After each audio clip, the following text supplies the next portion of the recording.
Hi everybody, welcome back to Alaska Makes my name is Courtney. This is where we work on making over our mind, our body, and our happiness. Yes, I got a little ahead of myself there. Okay, so today's video is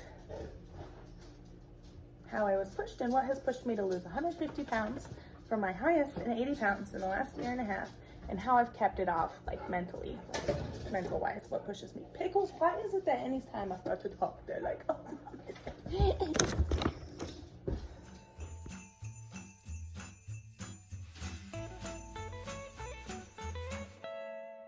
okay, trying to get this done kind of quickly. I have the speech prepared because if I don't, I get off. Okay. First is a brief story of my fatness up until, like whenever. And I'll include pictures where I can. I don't have many because I lost most of them, however. Okay. I was a fat kid. I was a fat teen. I did a lot of diets when I was a teenager with my mom. I remember hitting like 225. I remember hitting like 160. I think 160 was the lowest I ever really got. I graduated in 2013. I stopped sports and fitness and I worked in a restaurant and I gained a lot of weight really fast. And I went from 250-ish to 350. 347 is my highest recorded number. And yeah, depressing, gross, whatever. It was 2013. That's a past. That's a past me. Past me. We don't think about her anymore. Actually, we think about her a lot. We're grateful we're not there anymore. Okay, so August of 2015, I had like managed to lose like 12 pounds to go ziplining with my aunt, and I was 249, and then I gained 25 pounds before I came back to Alaska because I was in New York. By the end of 2013, October, November sometime, I was 347. And then by May of 2014, I had gotten down to 280, which is when I met my husband. And, brain fart. Sorry, stress talking is not doing me any good today. Okay, so May 2014, I was about May 2014, I was about 280. Cool. Figured it out. So most of that weight loss was cutting out fried food and cutting out soda, and I worked in a restaurant, so that did a lot for me. Okay, so fast forward to my first pregnancy. I have 3 kids, 6, 2, and 1, 1 and 2 and 3/4, and 1 and 3/4. First kid, I lost weight. By the time I was done with her, though, I was only like 260 between her being born and my husband's best friend passing. Actually, this is the Memorial Day of 2017, December 9th. I had gotten down to 202, and then so between December 2017 and June 2018, I gained 40 pounds from quitting cigarettes, grieving weight, and snacking too much because of the cigarette thing. And then I got pregnant 2 years in a row. And so by the time I was done having my last 2 babies, I weighed 277, and I probably even hit way higher than that. So last year, I had a lot of like sick problems when I was pregnant, and they weren't going away. And I couldn't figure out why they weren't going away. So I started cutting things out, kind of like low-key FODMAP diet, but not really because I was too stubborn to actually commit to that. And so I finally figured out the gluten was really, really messing with me, and I cut it out. Then a few weeks, I felt way better. At the beginning of 2021, I weighed about 250. In January, I started 75 hard and lost, some weight with that. I staggered through April. I staggered through the summer. In July, I hit under 200, and I've managed to maintain between 210 and 195 since then. Right now, 210, I'm bloated, not very happy about it. Whatever, Mother Nature's on her way. So basically, I've been up and down. I did a lot of this. July 2021, I cut dairy, so I'm about 6 months dairy free. For the most part. Sometimes I crave and eat some chocolate because I need chocolate. But, it's cool. the last 6 months, I haven't like made effort to lose weight, but I have maintained my weight loss, which is huge because that's a lot of weight to lose and keep it off. I knew I can take care of my food, and that was something I did. I couldn't control anything else that was going on in my life that wasn't ideal, but I could control what was going in my mouth. And so I used that, and I learned to avoid rolling back and falling off and losing all that progress, because if I had lost all that progress, how much worse would I feel right now? What would my mental health be right now? I would be miserable, embarrassed, sick. I would not feel good. I wouldn't be in the place that I am right now. And even though I haven't lost weight in 6 months, I feel really great. Like, I look like this. Okay, sorry, that's enough. I'm doing it because my kids need me. My dreams need this. My health needs this. I want to own a gym. I can't own a gym being chubby.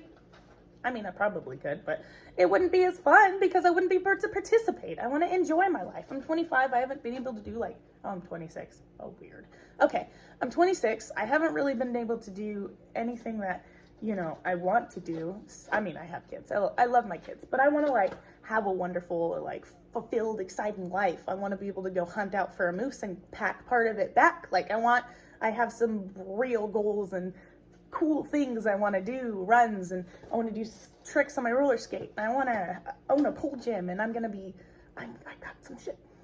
I've got some stuff planned on the McPlanner, and I'm really excited, and I'm trying to figure it out, and I've been doodling all my thoughts and my wonderful dreams and everything that I want to succeed on and everything that I want to do and everything that I want to accomplish, and I'm going to do it because there's no turning back, because the time is going to pass anyhow. And if you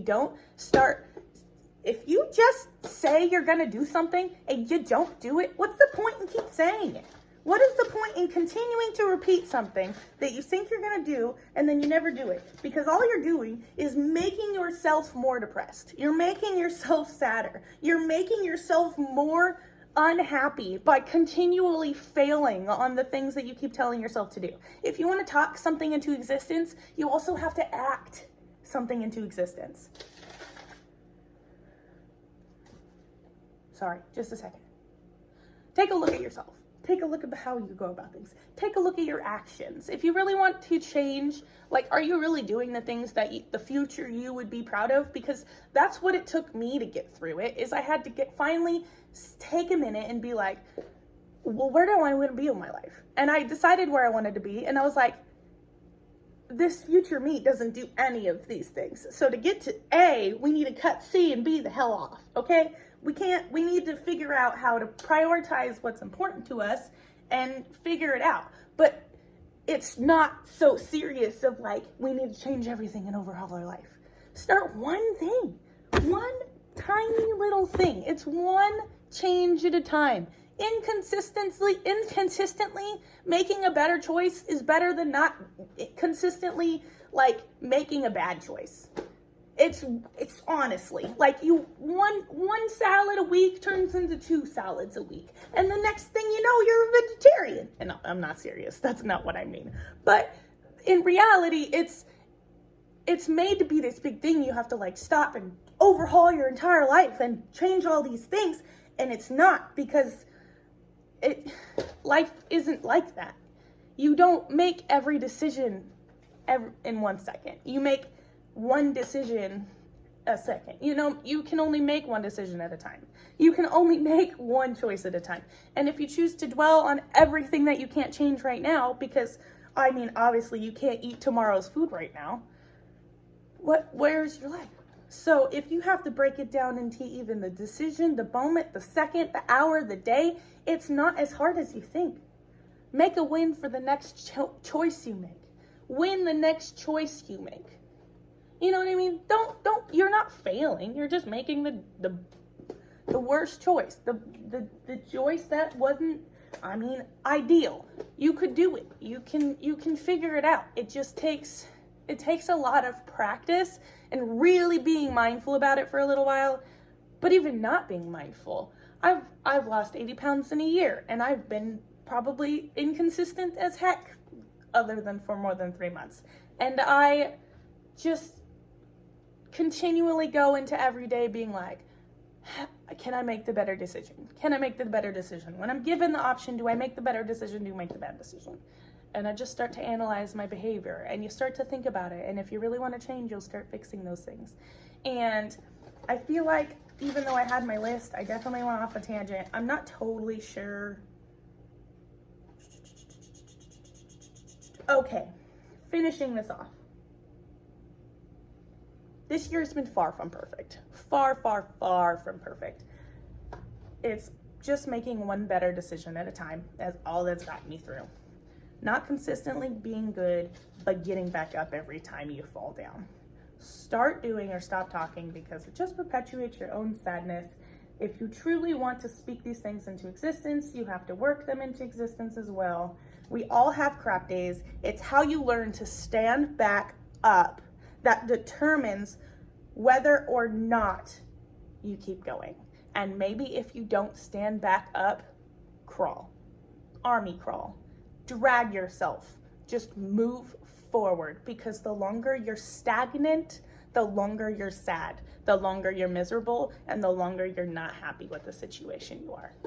And even when you're in a place where you're going to be happy, you're going to find things that you want to do even more, and that's what's going to keep perpetuating you forward. Because if you don't have an end, like, you're not here today to day. I mean, you are here today to day. That's how life works. But if you're not pushing for something, then, I mean, that sounds pretty boring to me, I guess. I don't know. I've rambled for long enough. I hope you guys have a wonderful, wonderful, wonderful day. I hope you feel motivated. I hope you feel determined, and know that it's determination, not motivation. Motivation is fleeting. Determination is everything. It's not every decision that has to be perfect. It's a few. Just make a few better decisions today. Make a few better decisions tomorrow. Instead of drinking a regular Coke, make that baby a diet. Save yourself some calories. It's really that it. When you break it down, when you get there, you're gonna laugh at yourself, because it wasn't as hard as you thought it was. And I hope anybody got anything from this and my hyped up ADHD mind. And yeah, have a wonderful day. Bye, guys.